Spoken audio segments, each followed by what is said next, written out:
We are just hours away from the beginning of what is likely to be a consequential and controversial week for this country. Former President Donald Trump set to be arraigned this week in New York.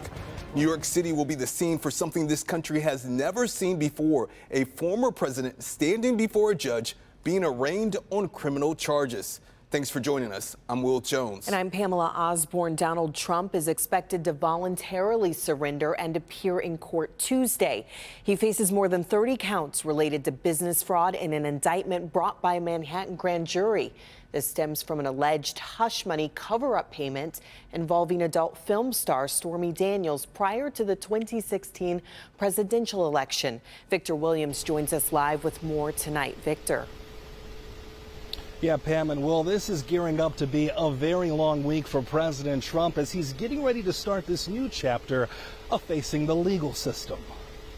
They come out the best polls I think I've ever had, actually. President Trump is believed to be hours away from leaving his home in Florida, heading to New York City to surrender to authorities on several criminal charges. On Twitter, President Trump called the indictment, quote, an assault on our nation. His lawyer, Joe Tacopina, is hoping the hearing will go quick. What I hope is that we get in and out of there as quickly as possible, that it's, at the end of the day, a typical arraignment where we stand before the judge, we say not guilty. The Secret Service and security already starting to gather inside and outside of Trump Tower in New York City, where President Trump will spend the night before the arraignment. 35,000 officers from NYPD are expected to patrol the area starting at 7 a.m. on Tuesday. The Secret Service will be working alongside NYPD, court officers, and U.S. Marshals escorting and keeping an eye on the president during the 4-mile drive from Trump Tower to the courthouse in Lower Manhattan.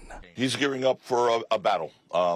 This is something that obviously we believe is a political persecution. Once President Trump walks into the courthouse, he'll be heading to the 15th floor, where he'll meet up with the judge as if he was an ordinary citizen. He'll be fingerprinted, but you won't see him in handcuffs. At this point, it's unclear if he'll be forced to take a mugshot.